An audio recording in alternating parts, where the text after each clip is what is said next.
transportaba platica en maletas. Sí. Y se perdió. Y se eso perdió sí, la UEAF no dice nada. De la y gente en que algún momento transporta vimos al plática. entonces candidato al Senado o a la alcaldía, no sé, Gustavo Petro recibiendo plática en bolsitas negras. Entonces, esto de la UEAF es medio chimborrio. Bueno, Felipe. Pero de todas maneras, Felipe, no es de clase media alta. Está en el percentil por lo menos 98. O sea, Bueno, pero dicho, Bueno, dicho- pero eso tampoco, a ver, Aurelio, no, dicho que sí. el presidente No, sí, no, yo estoy pero- de acuerdo con ustedes de clase Pero un alta, tipo que ha vivido y que- 30 años de la teta del Estado con esos sueldos, pues no va a ser de clase, de estrato 1. tiene un buen patrimonio. Y fíjese usted que paga la AFC de la Pero eso no está casa mal. esa tipo campestre donde está. No, está bien. Lo que pasa es que cuando se acuerda que decía Aurelio, que iban a para llorar tener- los a ver, 4.000 más Aurelio, ricos, Aurelio, ahí por ahí sí, está cerquita. para ser un señor de 60 y pico Pero- de años, creo que el presidente tiene 65 años, Felipe. Sí, sí, ¿verdad? sí. Para tener El 65 presidente años. tiene 65, sí, Por eso, cumple en para abril tener 66. años, Pero yo no le veo tiene misterio, lo que Néstor. espera que usted tenga a alguien pues de edad del presidente. Que ha trabajado. Que es una casa, o sea, ni más faltaba que no tuviera derecho a tener una casa. el Y yo no señor le veo presidente. misterio, Néstor, a que pague 9, un medicina. minuto. Yo no le veo misterio a que paguen medicina prepagada, es decir, como lo decían ustedes ahora, es lo que mucha gente, incluso si el sistema general de seguridad en salud funcionaba como funcionaba hasta que le metieron la mano, con demoras y todo, pero por comodidad, por acceso directo a especialistas y ese tipo de cosas, la gente que tiene un cierto nivel de ingresos en Colombia suele adquirir un plan de medicina prepagada, para complementar también el plan del Sistema General de Seguridad Social. De modo que eso yo no le veo tampoco mucho misterio, y yo no creo en general que nosotros ni nadie tenga dudas sobre las finanzas del presidente Petro o el origen de sus recursos. Ahí es que cuando a él le da por hacer drama y decir que a él le gusta vivir con los pobres, ir a Nueva York a los barrios pobres y todo eso, eso es otra cosa que ya se vuelve un tema de coherencia, pero que por ahora a mí me tiene sin mayor cuidado y no le veo mayor problema a ese punto en particular. Pero 9 de la Néstor, mañana, 2 minutos, la pregunta señora. es la misma de la mañana. Con estas finanzas del presidente de la República, ¿cómo hace para girarle a su señora Verónica Alcocer, que nunca ha trabajado, para que pueda vivir con ese Pero no le está- nivel de jet set No le está internacional girando, María Consuelo, en este Suecia? Este informe de hoy de la UIAF corresponde a platas del presidente del año pasado. Pero es que ya está desde el año pasado allá. Entonces la pregunta es, si está en su propio apartamento, si está recibiendo clases de inglés, si está viajando por Europa de festival en festival y de evento en evento, ¿con qué recursos? Si el presidente ha dicho que no es por cuenta del erario, ¿cómo es esa No, economía ella viajó, familiar Pues con los tan recursos holgada? de los amigos. Ella viajó, María ¿Cómo Consuelo. es esa economía familiar? A mí Buena sí me parte. El parece presidente que le es- gira, según aparece Buena en este parte. reporte, ¿no? Sí, pero elegir Pero una no, eso no chichigua le como para alcanza, vivir en Héctor. Suecia, no. Bueno, pero No, eso no le alcanza. digamos. Con los, No, con bueno, los- yo no sé con- si con- le alcanza, no. Eso no, con lo que no no sé le cuánto alcanza, gana. se lo digo yo. Héctor, con los Pues centavos es que no le está sabemos cuánto girando a gana. doña Con lo que le Verónica. gira al presidente no vive uno, no, difícilmente no alcanza. vive uno en Sopó. Nunca ha entrado, pero, La pregunta es de esas platas, ¿cómo hacen para pagarlas? O sea, yo sí creo que eso es una cosa medio milagrosa, o por lo menos muy rara. Lo de No, Verónica, yo estoy de dice usted. acuerdo en que ahí hay una respuesta por conocer, que es, bueno, cómo son las finanzas de la señora Verónica Alcocer, que yo insisto, ella no es funcionaria pública y podría ampararse en eso para decir yo no tengo que responder esa pregunta, pero evidentemente pues es quien es, y sí tiene que responder la pregunta, y entre más se demore en responderla, pues claro que más se va a repetir la pregunta y más sospechas habrá. Entonces, pues el consejo que le debería dar alguna persona a ella y a su esposo, el presidente Petro, es entre más rápido respondan, mejor. No van a responder. Sobre eso, Felipe, tengo la siguiente duda. No van a responder, El presidente Héctor. Petro ha informado que doña Verónica Alcocer y él están separados desde hace rato. No sabemos la fecha en la que están separados. Pero doña Verónica Alcocer representó a Colombia como primera dama este año, Claro. en el Vaticano en abril, cuando murió el Papa Francisco. Claro, ahí tienen un Esa foto que problemita que veíamos tienen que ahorita era de explicar, ¿no? junio. Entonces, que no es esta fotografía, no estés en Suecia. Sí. En la fotografía, Y es en junio de ella este año, del representando 2025, al- según nos Ahí decía tienen que así. explicar cómo se pagó eso, si ya estaban separados, No, no, no, si la sigue siendo Cancillería, mire, primera dama o la oficialmente- tercera. No, Felipe, la pregunta Ahí es más ahí sencilla. tienen un lío si estaban que explicar. separados, si estaban separados como parece que estaban por qué ella usurpó funciones de primera dama si estaban separados. Hay un documento de la Cancillería. Debió mediar un decreto, ¿no? Hay un documento de la Cancillería. Que no conocemos, yo por lo menos no conozco el texto de a título de qué se designó, yo creo que porque no creo que necesariamente haya sido a título de primera dama. Sí, claro, Felipe, fue a título de primera dama. Mire, le iba a decir, hay un artículo de la página oficial de la Cancillería, es del 26 de abril de este año y se titulaba, y digo se titulaba porque estoy intentando ingresar, me imagino que debe ser una coincidencia. La página no existe, pero como regularmente deja rastros, dice: la canciller Laura Sarabia y la primera dama Verónica Alcocer visitaron, se suman al funeral de su santidad el Papa Francisco. O sea, fue en condición de primera dama. Que eso le resuelve. Es que separación no es divorcio, efectivamente. Ella sigue siendo primera dama porque para que haya divorcio se necesita o sentencia de un juez si es por contencioso o por un notario si llega a ser de mutuo acuerdo. Ellos están sencillamente separados. Pero quiero decirle dos cosas muy breves. Uno, Estocolmo es una de las ciudades más caras para vivir en Europa junto con Mónaco. Pues se pregunta uno además pues cómo hace para comer y vivir el día a día y pagar los arriendos y los servicios y demás, más allá de más lo que le cuesta el arriendo del apartamento si es que no es comprado. Pero por otro lado, ¿este es acaso o no es acaso, Néstor, la misma UIAF cuyo presidente o cuyo director renunció hace apenas 3 semanas y que ahora tiene también como nuevo director el que es a su vez director de inteligencia? Sí, claro. ¿Y eso qué quiere decir? Néstor. No, pues a mí sí me llama la atención, porque entonces estas son cifras y cuentas del presidente y movimientos bancarios que entrega el hoy director de la OIAF, luego de que el anterior salió en medio también de cosas coincidenciales hace 3 semanas, y el director de hoy es también a su vez el director de inteligencia. Digo, a mí sí me llama Néstor, me parece escribe curioso. Un oyente, ok, señor. Néstor, me escribe un oyente de Estocolmo y me dice lo siguiente: un apartamento de 3 alcobas en un muy buen sitio en Estocolmo, como el que tiene la doctora Verónica, vale 18 millones de pesos semanales, el equivalente a 18 millones de pesos semanales. Por 4 semanas, 72 millones de pesos de arriendo mensual. Es el informe que me dan de Estocolmo del valor de esos $6.000. Pregúntele a su amigo en Estocolmo, a su oyente, si estamos hablando del centro de Estocolmo, que es donde dice el periódico L'Expressen que vive doña Verónica Alcocer. Sí, yo le pregunté que en una zona $6.000 me parece un poquito caro el apartamento. Es decir, esa es una cifra sin saber las características del apartamento. No, $6.000 no. Estoy hablando de 18 millones de pesos semanales. No, eso me suena. No, ¿cómo va a costar un apartamento? En pesos me lo dieron. ¿Cómo va a costar un apartamento? Me lo dieron en pesos. Es más, es una persona que tiene propiedades allá. Eso le da, no. Tiene Aurelio, propiedades allá. No me parece. Ya 72 millones al mes. No me parece creíble. Bueno, 72 millones, Aurelio, 72 millones son $15.000 mensuales. Mucho. Es decir, a no ser de que esté viviendo en un palacete, pero no da, supongo que no es cierto, estoy imaginando. 3 habitaciones, me dicen, 3 habitaciones. No da. Pues bueno, eso usted puede hacer ese dato fácil. Usted entra a Airbnb, Aurelio, y busca Estocolmo y pone 3 habitaciones y ahí le encuentran los sitios. Usted puede verificar si es el sitio más exclusivo o no. En fin, eso lo puede hacer. Yo ya lo hice. El apartamento más caro de un mes, durante un mes en Estocolmo, el más caro, vale 14 millones de pesos.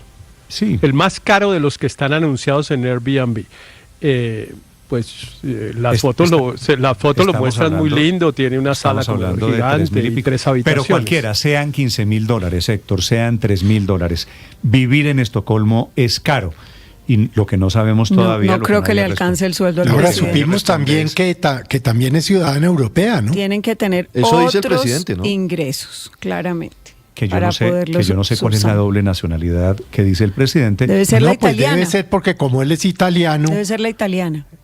Por extensión, alguna cosa, pues ella también tiene pasaporte italiano, ¿no? Tampoco sabemos con certeza esa, Felipe, es una suposición. Pero la pregunta de fondo es, ¿y quién está girando? Y a cambio... ¿Y por qué tacharon 2 nombres en ese informe de la UIAF? ¿Qué son?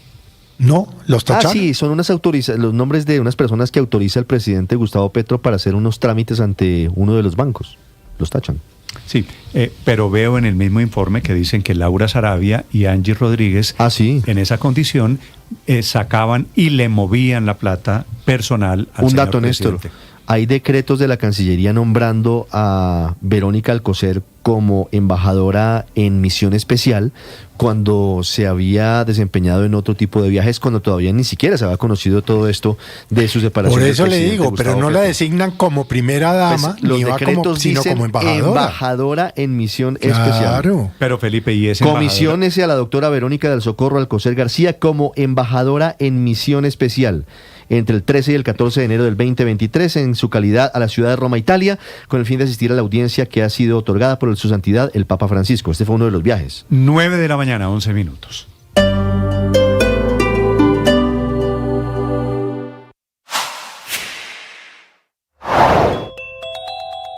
Dos decisiones adoptadas en los últimos días ponen a prueba la coherencia política del gobierno del presidente Gustavo Petro frente a las ideas y los compromisos que defendía el actual jefe de Estado cuando era el principal líder de la oposición y como candidato a la presidencia de la República.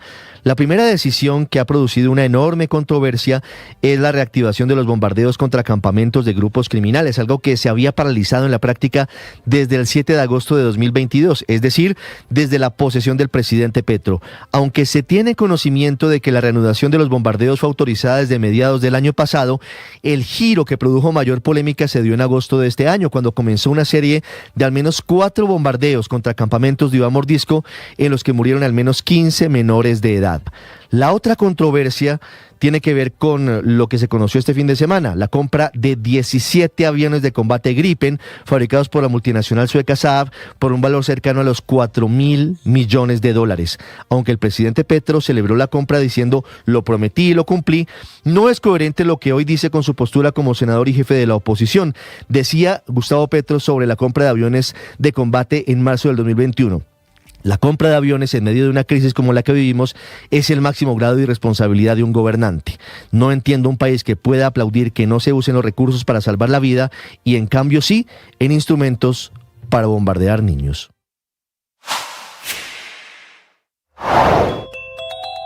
Será una semana en la que posiblemente se caiga la cabeza del ministro de Defensa Pedro Sánchez, contra quien hoy comienza a tramitarse una moción de censura en el gobierno por cuenta de los bombardeos a campamentos terroristas de disidentes de las FARC, que paradójicamente, tal y como lo hizo Petro hace 6 años cuando estaba en la oposición, ahora van a costar, la cabeza de un ministro de Defensa.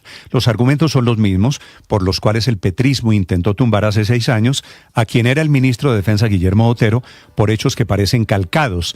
En el 2019, también en noviembre, fueron 8 niños muertos en un bombardeo también en Guaviare. Aquí van 15 niños muertos, según la cifra de medicina legal entregada anoche. 15 niños en 2025 en 4 bombardeos en 3 departamentos diferentes de Colombia. Una de las emociones que más nos hace sufrir es la angustia. Es sentir que hay un peligro inminente, que no podemos resolver el desafío que tenemos, que nos ahogaremos en el mar de problemas que están. La serenidad es la respuesta. Necesitamos entender que no todo lo controlamos y que hay situaciones que van a suceder querramos o no. Necesitamos capacidad de aceptación, necesitamos gestionar nuestras emociones, ser capaces de mirar hacia adelante, confiando y creyendo. 9 de la mañana, 14 minutos. Está escribiendo, Felipe, el doctor Carlos Enrique Moreno, que es hermano de la primera dama, de doña Lina Moreno, esposa del presidente Álvaro Uribe. El doctor Carlos Enrique Moreno es un muy reconocido empresario de muchos sectores, menos salud, pero por alguna razón el presidente Petro durante el fin de semana le adjudicó que era el dueño de Audifarma y que en condición de dueño de Audifarma, que esta es teoría del presidente Petro, dejaba morir a los pacientes y le negaban... Otra canallada más del presidente Petro. Y le negaban la droga a los más pobres en Audifarma. Sí. El doctor Moreno está diciendo que eso es carreta, que no tiene nada que ver con Audifarma y que si le encuentra el presidente Petro alguna donación, que se la demuestre, que él, alguna plata que haya recibido, de Audifarma, que él la devolverá en modo de donación. Camila Carvajal. Sí, señor Néstor, y si le parece, empecemos por ahí, porque esa es la respuesta que esta mañana nos ha hecho el doctor Moreno de esta historia, que si el presidente Petro consigue alguna prueba que lo vincule a él, Carlos Enrique Moreno, con Audifarma, el dispensario de medicinas más importante en Colombia, que si la encuentra, él dona esas acciones y que esa es la manera en la que le responde por lo que él dice es una mentira. Esta historia comenzó el fin de semana cuando el presidente Gustavo Petro en sus redes sociales publica un video y escribe lo siguiente: entonces resultó que los dueños de Audifarma, empresa que especula con los medicamentos y los acapara, es del cuñado de Uribe. Negocios presidenciales, dijo el mandatario. Se refiere entonces precisamente a quien acabamos de mencionar, Carlos Enrique Moreno, que es el hermano de doña Lina Moreno, la esposa del expresidente Álvaro Uribe. Como el presidente Petro hace esa acusación en redes sociales y hasta asegura que aquí el problema en Colombia de la entrega de medicamentos es porque hay un negocio presidencial detrás, que básicamente lo que hace Audifarma, dice el presidente, es que deja morir a la gente, entonces responde el doctor Moreno en un comunicado, diciéndole al presidente Petro que su obligación es aportar a la justicia y a la opinión pública las evidencias de cualquier vínculo suyos o de la familia con Audifarma, y le insiste que eso no existe. La acusación del presidente Petro, incluso, Néstor, fue más allá. Tenemos que los administradores de Nueva EPS estaban ligados a Germán Vargas y ahora que Audifarma tiene como socio al cuñado de Uribe, que Ecosalud tenía a un Santos, y así vamos viendo cómo es el verdadero negocio de la salud. Eso no es cierto. En Audifarma no hay relación con la familia Moreno, no hay relación con Carlos Enrique Moreno. ¿Qué es Audifarma y de dónde nació Audifarma? Audifarma es una gestora farmacéutica, es la farmacia con la que las EPS pueden contratar para que luego le entreguen medicamentos a los enfermos, a los afiliados, a los pacientes. Como gestora farmacéutica arrancó, se creó hace 29 años, en agosto de 1996. Fue fundada por un médico que nació en Concordia, en Antioquia, con un capital de 12 millones de pesos. Ese médico sigue siendo su dueño hoy. Se llama Giovanni Mesa. Él lo creó después de que naciera la Ley 100 de 1993. Con esa ley fue que se creó el modelo en el que las EPS contrataban al gestor farmacéutico para que este gestor farmacéutico le entregara las medicinas a los pacientes. Visto eso, que había esa posibilidad de negocio, entonces Giovanni Mesa creó Audifarma. Lo hizo junto a otro médico, William Salazar. Los dos recogieron 12 millones de pesos hace 29 años y crearon este dispensario, Audifarma, cuya sede principal hoy está en la ciudad de Pereira. Luego, a finales del año 2024, este es un capítulo muy reciente de Audifarma, solicitó acogerse a la ley de quiebras en medio de todos los problemas financieros alrededor del sistema de salud. Y en ese momento aparecen aquí más accionistas, más involucrados alrededor de quién es el dueño de Audifarma, no el señor Moreno, como dice el presidente Petro. Después de solicitar acogerse a la ley de quiebras, aparecieron quienes inyectaron recursos. Se habla de unos 77 mil millones de pesos, y eso fue en la llegada de la familia Wilches Rosso, una familia muy conocida en el sector salud en Colombia porque es la dueña de Salud Total de la EPS. Nos cuentan que esa negociación para entrar a Audifarma se hizo inyectando recursos a través de Inversiones Sebastopol, que es una empresa donde la dueña es la empresa de Nicolás Wilches Rosso, hoy el principal, la cara, el responsable de todas estas empresas relacionadas con el sector salud de la familia Wilches Rosso, donde ya los padres, los originarios de la familia, murieron, y por eso le hablo de Nicolás Wilches Rosso. Hoy en Audifarma, como conclusión, están los dueños originales, los médicos Giovanni Mesa y William Salazar, y también esta familia Wilches Rosso con el 33% de las acciones. No tiene relación el señor Carlos Enrique Moreno, como dijo el presidente. Él, de casualidad, Carlos Enrique Moreno, Camila, es miembro de la Junta Directiva o a cuento de qué sale el nombre de Carlos Enrique Moreno relacionado con Audifarma? Néstor, no hemos encontrado ninguna relación primero, y al preguntarle directamente a él, al doctor Carlos Enrique Moreno, qué tiene de relación, si ha estado en una junta, si pertenece a alguna de las empresas, si tiene cualquier negocio con la familia Wilches Rosso o con el médico Giovanni Mesa o con el médico William Salazar, que son los dueños de Audifarma, dice que no, y que durante muchos años lo han inventado y lo han relacionado con este tipo de cosas, que por eso, como termina el mensaje cuando le preguntamos por esto, que si encuentran alguna relación o acción suya en Audifarma, está dispuesto a donar. Es que me parece que falta un dato, Camila, y es que el presidente Petro, en el mensaje contra Carlos Enrique Moreno, que quiere decir por ahí derecho, contra el uribismo, contra el expresidente Uribe, se basa en una información de alguien, de un tuitero que montó un video, el video, que Néstor, se le ocurrió decir que Carlos Enrique Moreno era el dueño de Audifarma. Ese video tiene una arroba original, fue publicado por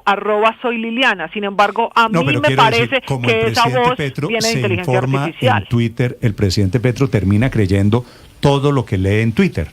Y entonces se nutre de los bodegueros de su movimiento político para decir cosas que no tienen ni pies ni cabeza. Pero eso como sí esta. es muy irresponsable, Néstor, porque si el señor Carlos Enrique Moreno no tiene nada que ver con Audifarma, ¿cómo va el presidente de la República a decir que él tiene que ver con Audifarma? Y de ahí además sacar todas las conclusiones que pretende derivar relacionadas con el debate y con la situación actual del sistema de salud en Colombia. Pues claro que es el colmo. Porque de ya la sabe que puede calumniar y no tiene que Carlos rectificar, Enrique Néstor. Moreno, Héctor, Carlos Enrique Moreno fue presidente del Grupo Corona.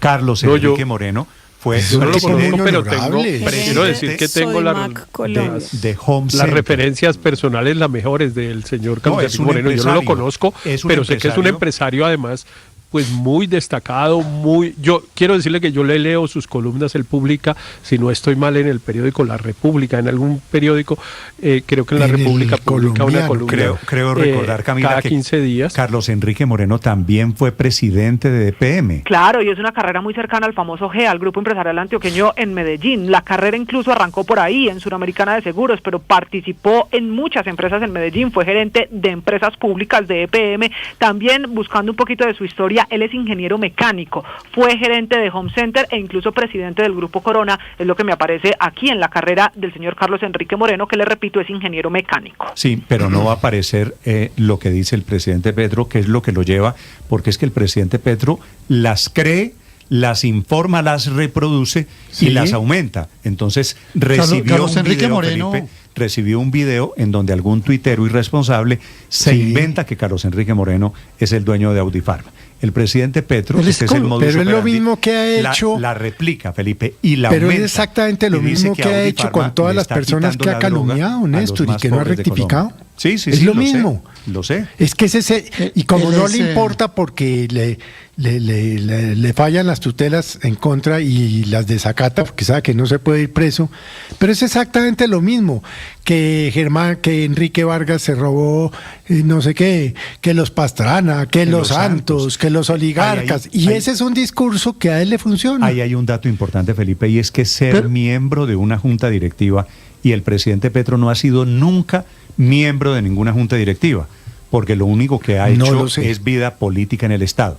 Entonces, como no ha sido miembro de una junta directiva, eso no es ser dueño de una empresa. Cuando hay alguien en una junta directiva, María Consuelo, usted lo sabe, usted está... Pero ni siquiera es el caso... Pero en este caso ni siquiera aplica ahí, Néstor. Él ha hecho una vida en el sector industrial. Carlos Enrique Moreno. Sí, me refiero a Carlos Enrique Moreno. Estuvo en el Grupo Corbeta, fue creador de la idea de armarlos al costo, después estuvo en Corona, estuvo en el medio en Sodimac. O sea, yo sí creo que es lo más injusto e injurioso que el presidente lo acuse, además de acaparar medicamentos en Audifarma. O sea, es una cosa completamente traída de los cabellos. Se inventa un hecho para acusarlo de una conducta delictiva, que es el crimen de no entregar las drogas. Hipotéticamente, si fuese el dueño de Audifarma, por ahí derecho destruye todas las honras que se encuentra en su camino. Y no le importa, porque no le pasa nada. Carlos Enrique Moreno, Felipe, es columnista del Espectador, ¿no? Dejemos claro eso. Sale cada 15 días en el Espectador, creo. Néstor, pero más allá de Carlos Enrique Moreno, el tema de Audifarma. Audifarma es una empresa que tiene origen en Risaralda, que ha llegado a tener hasta 7.000 trabajadores, que tiene, claro, dificultades, como todos sabemos, de lo que ha pasado con el sector salud. Pero ¿por qué volvieron esto a una empresa criminal? Es que no solamente el tema de Carlos Enrique Moreno, sino que es que lo liga con Audifarma, como decir, lo liga con un cartel de criminal, con una empresa criminal. No, Audifarma es una empresa que ha luchado, que ha generado empleo, que todavía tiene 3.000 y pico de trabajadores, que es la principal empresa del departamento de Risaralda, y entonces Petro la va señalando como que si eso fuera el cartel de los soles. Más ¿no? o menos. Pero lo es hace que trabaja en con todo el Audifarma. mundo. No, eso no puede seguir Camila, pasando en el país. Pero el lo trino- hace. el Es trino que el que está problema es que lo poniendo- hace. el trino Y no que le está- pasa nada, Felipe, Néstor. el trino que está poniendo en este momento el expresidente Álvaro Uribe, me parece que es la respuesta a la calumnia del presidente Petro sobre Carlos Enrique Moreno, cuñado de Uribe. Camila. No lo menciona, pero sin duda, Néstor, porque es que habla de su familia. Acaba de escribir el expresidente Álvaro Uribe en X, plataforma que por demás se arregló. Dice Álvaro Uribe Vélez: en mi familia hemos tenido la norma de respetar a las familias de rivales políticos, también las familias de guerrilleros, paramilitares, etcétera, escribió Uribe. Sí, eso tiene nombre propio, esa es la respuesta y No, de la pues, defensa ¿cómo? del doctor Carlos Enrique Moreno. Y es verdad, yo realmente no recuerdo que el expresidente Uribe esté tratando de encontrar vínculos familiares, como en cambio sí lo hace prácticamente todos los días el expresidente Petro. Me parece que en eso el expresidente Uribe es bastante leal en el debate público, porque eso de tratar de encontrar la debilidad de las personas, que porque el marido, la esposa, los hijos, Pero mire etcétera, que ha hecho lo mismo. eso es desleal. Ha hecho lo mismo con el otro Moreno, Ricardo, que es Bernie Moreno. Ah, claro, con el Grupo Amarillo. Y sigue entonces- trinando. y entonces Ayer desempolvó un viejo debate que él hizo en la criminalizó Cámara de Representantes en el año 2000. Al presidente Petro, como las familias no le gustan, entonces termina criminalizando las empresas que tienen alguna relación. Con Amarillo, Felipe los graduó ya de volteadores de tierras. Mire que el ministro Sí, de la época, pero- el ministro de pero Ambiente, Néstor- Juan Meir, le exigió rectificación al presidente de la República. Dijo, Pero- lo que pero, usted está Néstor, diciendo no es cierto. Entendamos el contexto. Está salpicado de escándalos por todos los lados el presidente de la República. Lo que pasa es que Felipe todavía... y su gobierno. Todavía mucha y gente cambia le la copia. agenda con calumnias y no le importa. Lo tiene sin cuidado lo que digan los jueces. Lo tiene sin cuidado. Porque él es un experto en cambiar las agendas, así sea calumniando o acabando con la honra de cualquier persona. No le importa. Felipe, a propósito del expresidente Álvaro Uribe, su partido, el Centro Democrático, se enfrenta al dilema de cómo va a escoger candidato. La última propuesta de las muchas de la avalancha de ideas que hay, están en lluvia de ideas literalmente, es la de Abelardo de la Espriella, que Así sin es. ser miembro del Centro Democrático está proponiendo una consulta entre quienes piensan igual, o por lo menos quienes tienen la bandera del antipetrismo. Miguel Cardosa.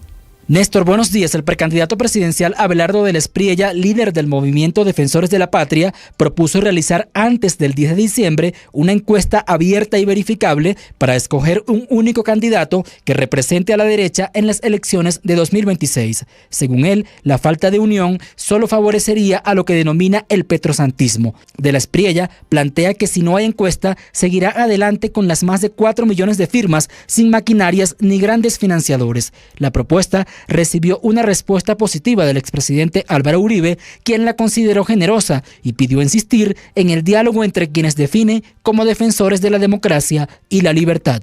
La propuesta del doctor Abelardo de la Espriella en semana es generosa y muestra una preocupación de país. De manera respetuosa, creo que debe haber un diálogo insistente con todos aquellos que están comprometidos con la democracia y la libertad para derrotar a la opción comunista de corte stalinista. Entre tanto, en el partido de Uribe, el Centro Democrático, recordemos que decidieron no hacer su propia encuesta interna y en su lugar adoptarán un mecanismo mixto para escoger a su candidato. En medio de esos cambios de método de elección, el senador Andrés Guerra ya anunció que retira su aspiración presidencial. Por lo tanto, en el partido quedan 4 precandidatos: María Fernanda Cabal, Paloma Valencia, Miguel Uribe Londoño y Paola Holguín.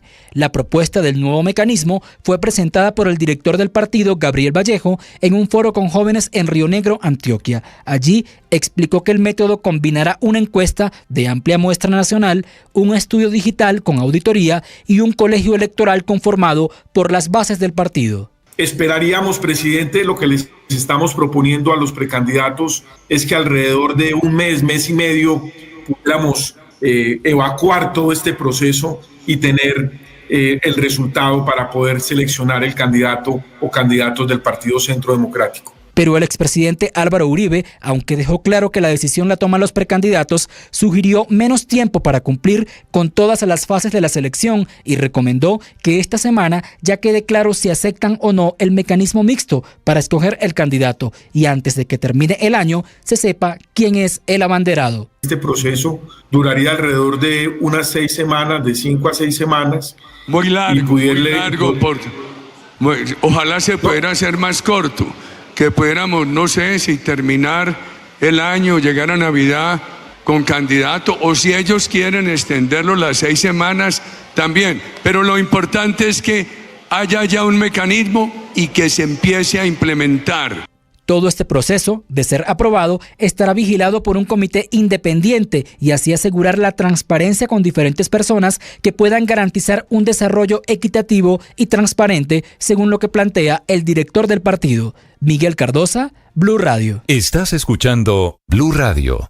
Una de las emociones que más nos hace sufrir es la angustia.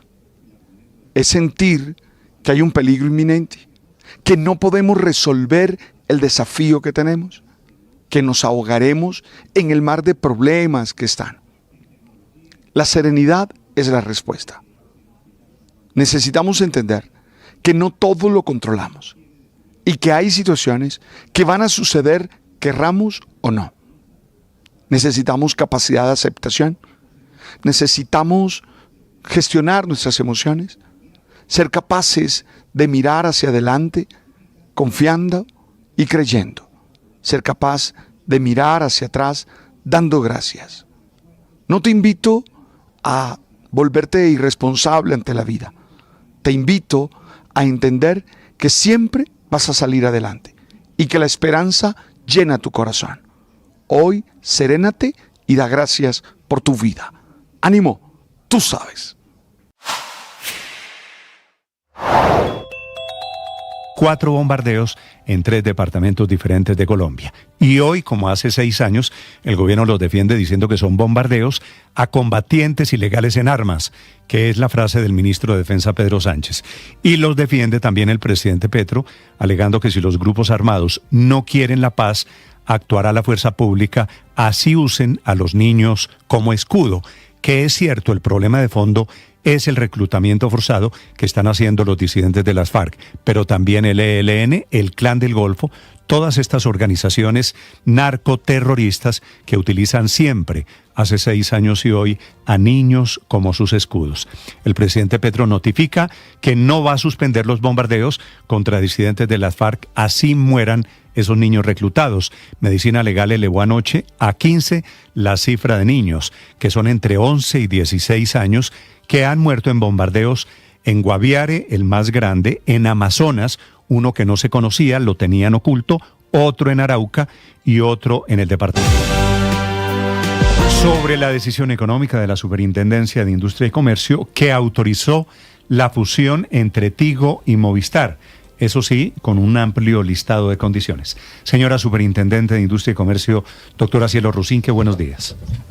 Muy buenos días, Néstor. Un saludo a la mesa y a la audiencia que nos escucha. Lo midieron, lo evaluaron durante varios meses. Finalmente, ¿por qué le dieron el sí, doctora Cielo, a ese matrimonio?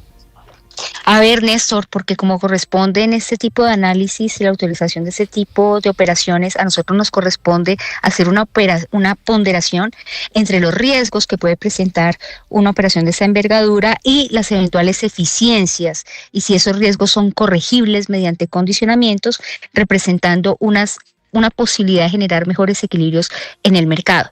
Para llegar a una decisión de este tipo, interviene un equipo multidisciplinario de alto nivel en el que hay expertos tanto en materia jurídica como económica, en el que se verifican y se analizan los diversos mercados que son impactados con un tipo de operación de esa envergadura. En este caso eran 19 los mercados analizados, de los cuales 15 no representaban ningún riesgo. Habían riesgos potenciales en 4 mercados. Y en nuestra rueda de prensa explicamos cómo para cada riesgo... Doctora Cielo, ¿qué quiere decir eso de en 15 mercados no había riesgos y sí en 4 mercados? ¿Eso cómo se digiere? Se analizan las diferentes, situaciones que hay en el mercado en diferentes sectores, se analiza la situación del producto y se analizan los eventuales impactos para los competidores y para los consumidores, es decir, como producto de esa operación comercial. Se encontró que en 15 de esos mercados no había un riesgo de empeoramiento de las condiciones con ocasión de esa operación. No obstante, sí había 4 mercados principales que representaban un riesgo potencial.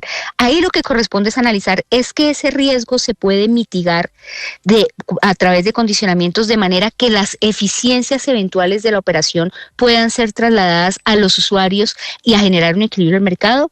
Y la respuesta es sí.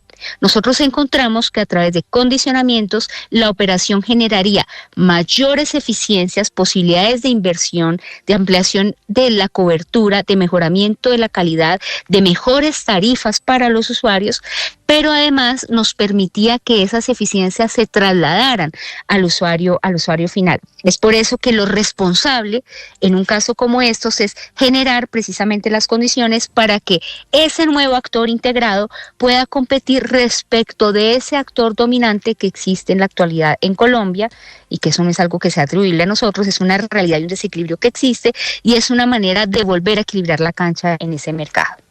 Doctora Cielo, aquí lo que usted está intentando explicar es que usted puso como en una especie de balanza, en un lado de la balanza los posibles beneficios, ¿no?, de esta integración y al otro lado los posibles riesgos, y que al final la balanza se inclinó hacia los beneficios, pero yo le quiero preguntar es sobre los riesgos, y es ese riesgo de concentración de mercado, el famoso duopolio, la concentración del mercado en básicamente 2 grandes operadores, de un lado Claro y de otro lado la compañía integrada entre Tigo y Movistar. ¿No es grande ese riesgo? ¿No generó un gran peso en esa balanza ese riesgo de concentración o de duopolio en el mercado de las telecomunicaciones?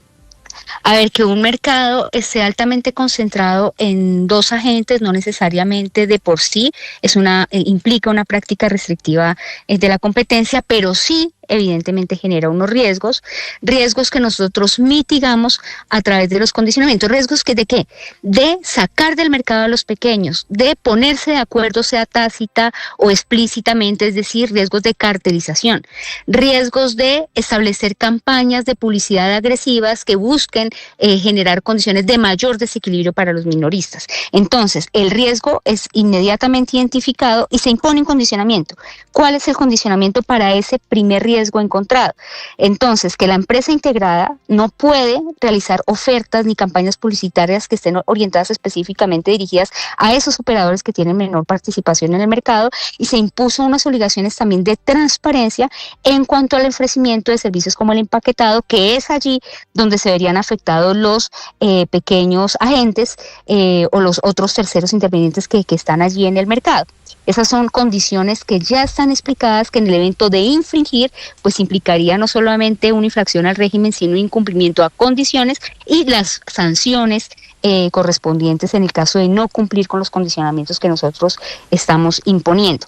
Eso en cuanto a ese riesgo en particular, pero respecto de otros riesgos como generar mejores condiciones, tener mejores condiciones que pudieran sacar del mercado a los otros competidores, nosotros tenemos uno principal que habla de las eficiencias específicas que va a generar una vez se materialice esta integración en cuanto a el riesgo de que se generara unas mayores tarifas que impidiera el acceso a los competidores para lo que es el acceso a la RAM, por ejemplo, al roaming automático nacional o en general o a las OMBs. Entonces, ¿qué condicionamiento pusimos allí?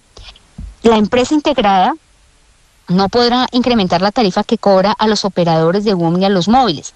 Y ese condicionamiento lo que impuso, que es prácticamente como una regulación, fue unas tarifas establecidas, unas condiciones de servicio que corresponden razonablemente a esas condiciones de competencia efectiva. Entonces, eso en términos prácticos quiere decir que en el caso del roaming automático nacional, la empresa integrada ahora va a tener que ofrecer a WOM una tarifa de acceso que ya representa en este momento un descuento que va entre el 12.5 y el 24.3% respecto de la tarifa actual en condiciones de libre competencia. Y respecto a ese beneficio, digamos, se tendrá en el momento que se materialice la integración. Ahora bien, los operadores móviles virtuales tienen una condición diferente a este operador de WOM, por lo mismo se le dan otros beneficios que implican un descuento que va entre el 11% y el 46% respecto de ¿qué? De las tarifas que rigen actualmente y que cobran hoy Movistar y Tigo respectivamente a estos operadores móviles. Digamos que acá se rigen por unos contratos y acá lo que se les obliga es a que esos contratos, la empresa integrada deberá mantener esas condiciones actuales de contratación que fueron ya establecidas como resultado de una competencia efectiva. Sí, pero superintendente, más allá de las tarifas a los operadores móviles, lo que le importa a la gente es las tarifas para ellos mismos. ¿Usted nos puede asegurar entonces a los colombianos que tras esta altísima concentración, por no decirlo duopolio, que dan con el 85% del mercado, no va a haber un incremento para la gente en las tarifas de voz, datos, roaming nacional, en fin, cómo quedó? Eso es lo que estoy explicando. Nosotros lo que hicimos con esos condicionamientos fue orientar a que esas eficiencias potenciales que implica la creación de una mejor infraestructura para un nuevo agente que va a entrar a equilibrar la cancha porque va a poder competir respecto de un dominante que teníamos en Colombia. Es decir, acá estamos impidiendo el monopolio. Entonces van a entrar a competir y además orientamos a que de manera que él compita efectivamente con el más grande, no con los pequeñitos, y les dé garantía de subsistencia, de mantenimiento, de competir en condiciones de equilibrio a los que están por debajo, es decir, a los minoristas. Esto, digamos que las eficiencias uno no es que confíe, no se trata de confiar porque a nosotros no nos corresponde como creer en la buena fe, porque obviamente acá todos los intervinientes actúan bajo una lógica de rentabilidad y de negocio. Nosotros como gobierno actuamos bajo la lógica de acceso y garantía a los derechos. Como gobierno, ¿qué queremos? Ampliación de cobertura, mejoramiento de la infraestructura y la calidad y mejoramiento de las tarifas, pero eso no es solamente con querer. Nosotros hacemos unos condicionamientos que lo que hacen es que orientan que esos beneficios se van a trasladar tanto a los pequeños agentes como a los usuarios. En los lugares, y son muchos en Colombia, en donde hay presencia de Tigo y Movistar, municipios o qué sé yo, inclusive comercios, ¿esa fusión significa la desaparición de la mitad de esos locales? Muy buena pregunta, Néstor, porque ese fue otro de los mercados y de los riesgos detectados en los mercados municipales. Eso se tiene que mirar de una condición especial y nosotros encontramos 82 municipios en los que como resultado de la integración, la empresa integrada podría fortalecer sustancialmente su participación en el mercado, esa participación, y en la práctica podría, no tomamos medidas de mejorar las condiciones de precio y calidad de esos servicios para incrementar las utilidades. ¿Qué hicimos nosotros? Allí, en esos municipios detectados que tenían esa situación que podría generar estos desequilibrios, o impusimos un condicionamiento, y es que esa empresa integrada no podrá aumentar el precio o disminuir la calidad de los servicios, y ahí se establecieron las medidas para mantener ese precio y esa calidad, y se tomaron unos municipios como referencia porque tienen las condiciones del mercado que de alguna manera recogen lo que se está presentando en los otros 82 municipios donde no hay unas condiciones de competencia ideal. Esos municipios donde sí hay diversidad, ya hay condiciones de competencia equilibradas, son Bogotá, Pasto, Popayán y Soacha. Esos municipios tomados como referente, los demás municipios que presentan riesgo deberán comportarse bajo eso que se está generando en esos municipios donde sí hay una competencia real. Entonces, para resumir y hacer esto más simple para los oyentes, aquí lo que se trata es que a nivel de esos mercados relevantes en sentido municipal, con los efectos que podría tener esa integración, se tomaron las medidas para evitar que haya un aprovechamiento del nuevo agente integrado respecto de esas condiciones de empoderamiento en esos lugares geográficos en particular. Doctora Rusinque, hay una gran preocupación sobre todo de el operador pequeño más grande, que es WOM, que tiene cerca de 7 millones de usuarios de telefonía móvil, 7% del mercado aproximadamente. Y ha dicho desde que usted tomó la decisión, pues que así le va a quedar muy difícil seguir compitiendo a WOM en un mercado muy concentrado en dos grandes operadores. ¿Con esta decisión hay algún tipo de garantía de subsistencia para WOM o qué posibilidades tiene este y otros operadores ahí para abajo? Porque está Virgin, está Móvil Éxito, está inclusive la ETB, empresa de telecomunicaciones de Bogotá. Claro, nosotros hemos explicado que tanto a WOM como los terceros intervinientes e incluso diversos actores interesados, hasta la academia aquí se le escuchó, ellos hicieron lo que a su juicio era un estimativo de lo que podían pagar y que digamos que en esta coyuntura WOM, que también actúa bajo unas lógicas de rentabilidad, de beneficios de negocio, quería que se le diera unos beneficios que excedían la posibilidad de lo razonable y lo proporcional de cara a esos otros agentes que también tienen unas obligaciones en sentido de infraestructura, hacen unas inversiones, etcétera, y WOM también tiene ese deber de aportar y de participar activamente en el mercado, y aquí digamos que las otras empresas ni el Estado mismo puede actuar como con un criterio de caridad, sino de nivelar la cancha. Y para hablar en sentido muy concreto de lo que esto implica para WOM, si bien es cierto no se le podía conceder prácticamente que accediera por poco de manera gratuita a las redes del ente integrado, porque pues no habría razón para hacerlo, no es una entidad pública, ellos no actúan en el sentido de garantía, de acceso, de derechos, ellos tienen también obligaciones de invertir.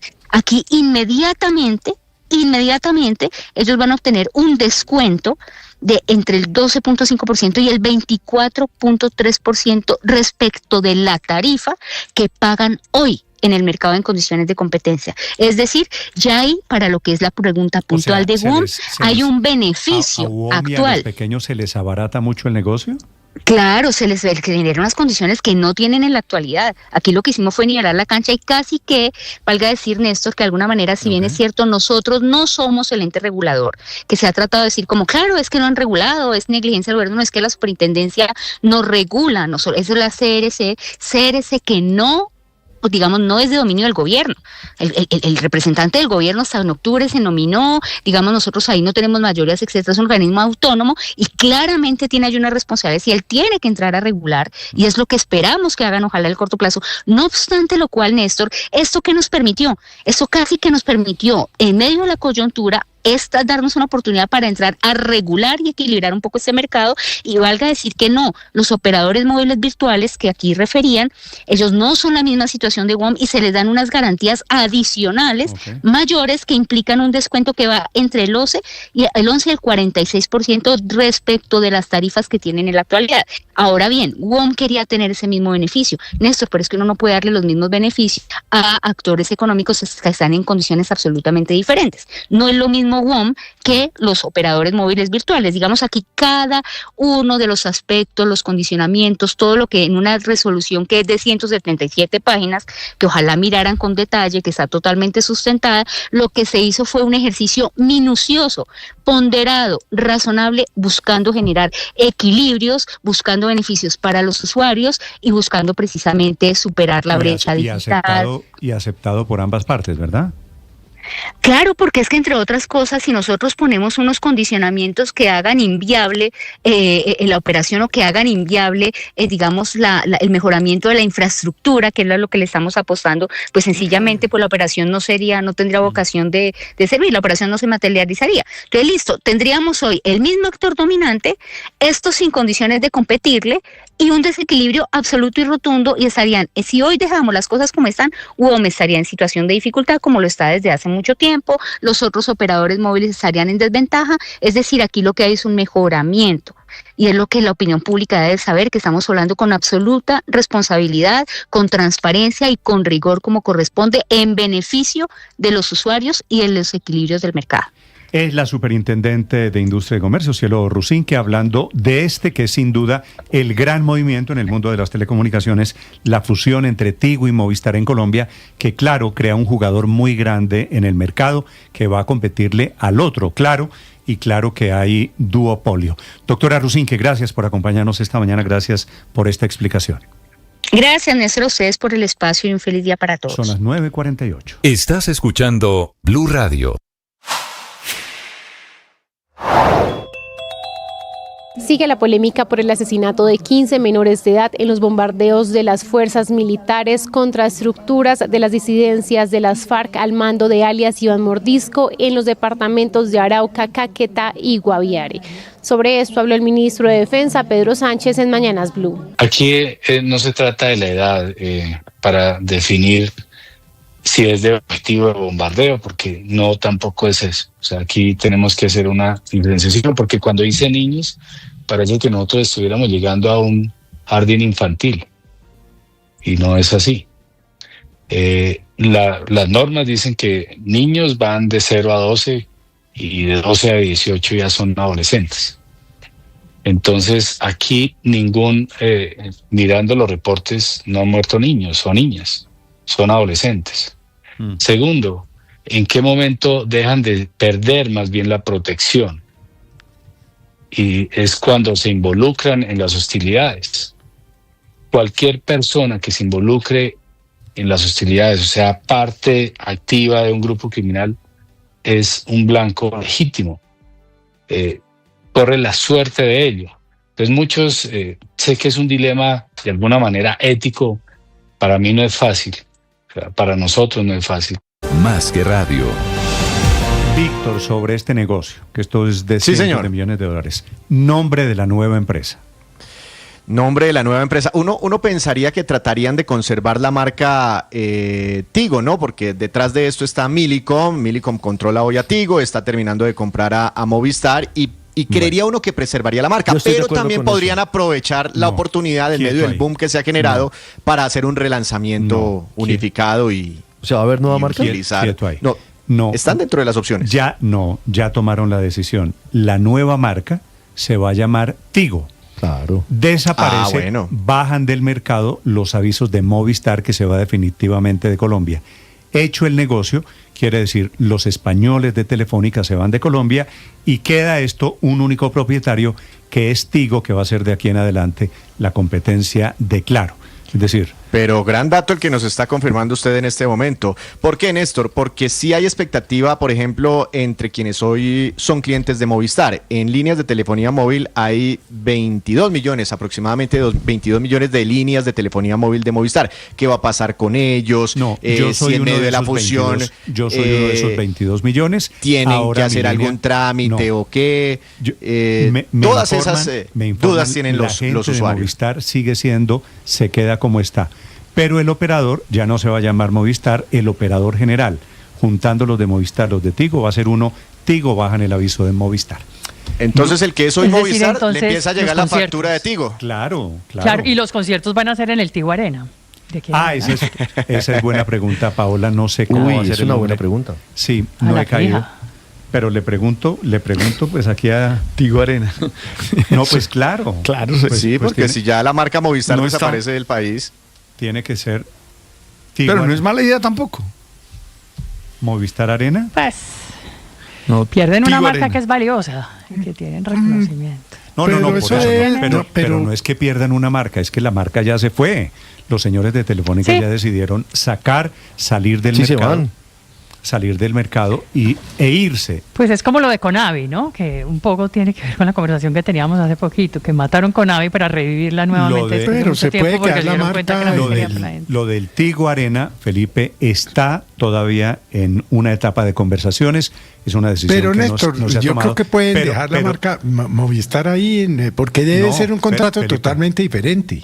Felipe, yo supongo que tendrán que hacer un nuevo negocio, pero tampoco le veo sentido. Pero ya a no que se tendría llame- sentido comercial. No, pues, porque, ¿qué o sea, le van a ¿para hacer? vender qué? ¿Qué- Me qué llamo si el Movistar Arena para Movistar vender ya qué. no está en Colombia, ¿qué va a vender en Colombia? Movistar, ¿para qué? Si es una marca que deja de existir en Colombia y en buena Pero, parte de América no Latina, sé, porque pero Telefónica está vendiendo sus activos. Pero por Néstor, todos las lados. cosas se quedan con el nombre que uno les conoce. Le voy a poner claro. un ejemplo. Le voy a poner un ejemplo práctico. A ver. Cuando les dio por ponerle al aeropuerto El Dorado, el aeropuerto Luis Carlos Galán. Pues Sí, no funcionó. Sí, Felipe, pero había... Siguió siendo El Dorado para Claro, todo el mundo. Claro, pero es que no había una marca de por medio. Pero es que aquí no es solamente un nombre, aquí lo que es una promoción, es una publicidad, obviamente. Pero Cuando no le ponen el nombre sabemos cómo es el Movistar tipo de es para hacer contrato. Se lo publicidad. resume, usted no le hace publicidad a un producto que no existe, Eso es.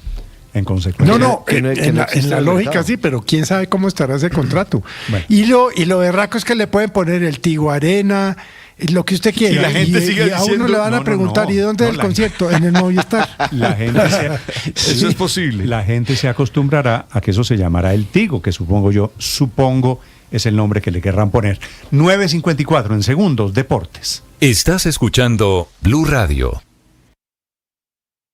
Se viene el mundial, la fiesta va a empezar, con Blue todos disfrutan. disfruta, nadie se nos queda atrás. Se viene el mundial, la fiesta va a empezar. Se juega en los estadios, se vive en Blue Radio. Te vamos informando cómo se prepara nuestra selección. Blue más que radio, es pura pasión. En la pantalla, en la radio o en el celular. Vamos Colombia a celebrar que vamos para el mundial. Desde USA, México y Canadá. La fiesta del fútbol a todo el mundo llegará. Porque viene el mundial, la fiesta va a empezar. Con Blue todos disfrutan, nadie se nos queda atrás. Se viene el mundial, la fiesta va a empezar. Se juega en los estadios, se vive en Blue Radio. El mundial se ve en Blue. Sigue la polémica por el asesinato de 15 menores de edad en los bombardeos de las fuerzas militares contra estructuras de las disidencias de las FARC al mando de alias Iván Mordisco en los departamentos de Arauca, Caquetá y Guaviare. Sobre esto habló el ministro de Defensa, Pedro Sánchez, en Mañanas Blue. Aquí no se trata de la edad para definir si es de objetivo de bombardeo, porque no tampoco es eso. O sea, aquí tenemos que hacer una diferenciación, porque cuando dice niños, parece que nosotros estuviéramos llegando a un jardín infantil, y no es así. Las normas dicen que niños van de 0 a 12 y de 12 a 18 ya son adolescentes. Entonces, aquí mirando los reportes, no han muerto niños o niñas, son adolescentes. Segundo, ¿en qué momento dejan de perder más bien la protección? Y es cuando se involucran en las hostilidades. Cualquier persona que se involucre en las hostilidades, o sea, parte activa de un grupo criminal, es un blanco legítimo. Corre la suerte de ello. Entonces muchos, sé que es un dilema de alguna manera ético, para mí no es fácil, para nosotros no es fácil, pero frente a esos dilemas éticos se colocan unas normas para que esas normas orienten el actuar. Sigan la entrevista completa en nuestro canal de YouTube. En Blue le ponemos cara a la radio. Diferencia semántica del gobierno cerrando filas, diciendo que la culpa... 6 minutos, hoy con varios tips para estimular el ahorro entre microempresarios y personas naturales, tips que nos comparten desde ASO Microfinanzas. Primero, fijar una meta clara de ahorro. Segundo, ahorrar con un porcentaje fijo sobre los ingresos. Tercero, separar, muy importante, las finanzas personales de las finanzas del negocio. También crear un fondo de contingencia, reducir gastos innecesarios y educarse en finanzas personales y de sus negocios.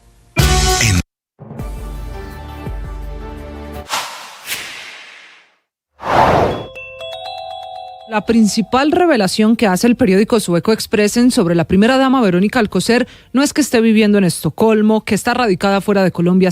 De carros del Salón Internacional del Automóvil, una feria que va hasta el próximo domingo 23 de noviembre con más de 130 expositores, 62 marcas y más de 600 vehículos que marcan hoy tendencia en la industria automotriz, que por lo demás, industria que va viento en popa en Colombia, marcando máximos de ventas en lo corrido del año y llegando en octubre a los 25.254 nuevos carros matriculados, un 36% más que en ese mismo mes del año pasado, según el último informe de la ANDI y de FENALCO.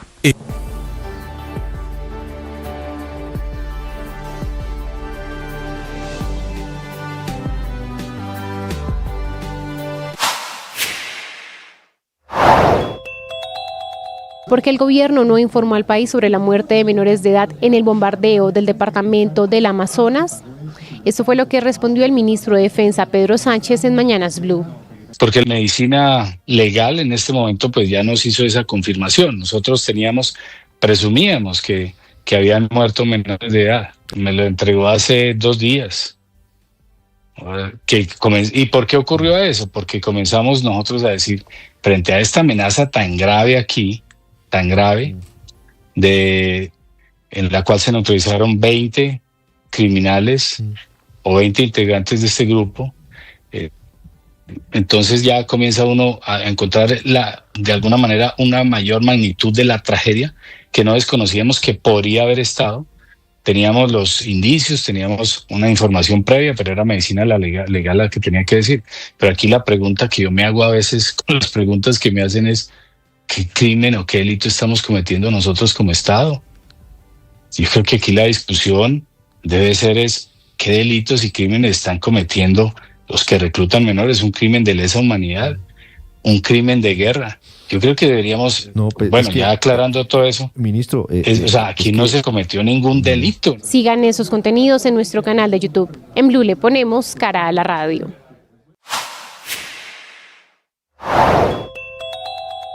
Durante este fin de semana, las disidencias de las FARC ingresaron al corregimiento de Mondomo, en Santander de Quilichao, y perpetraron múltiples ataques contra la fuerza pública y la comunidad. Con drones, ráfagas de fusil y cilindros, dejaron 6 personas lesionadas. Horas después, en el sector de Mojarras, en el municipio de Mercaderes, una familia fue atacada a disparos cuando no se detuvieron en un retén ilegal. Uno de sus miembros murió y 3 más, entre ellos una pequeña niña de 2 años, están heridos. El gobernador del Cauca, Octavio Guzmán. Señor presidente, así como se tomaron decisiones firmes en el Guaviare, si es necesario adoptar medidas de la misma contundencia en el Cauca, hágalo.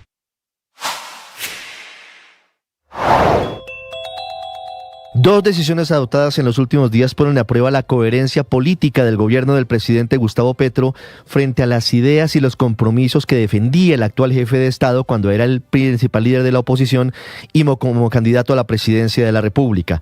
La primera decisión, que ha producido una enorme controversia, es la reactivación de los bombardeos contra campamentos de grupos criminales, algo que se había paralizado en la práctica desde el 7 de agosto de 2022, es decir, desde la posesión del presidente Petro. Aunque se tiene conocimiento de que la reanudación de los bombardeos fue autorizada desde mediados del año pasado, el giro que produjo mayor polémica se dio en agosto de este año, cuando comenzó una serie de al menos 4 bombardeos contra campamentos de Iván Mordisco, en los que murieron al menos 15 menores de edad. La otra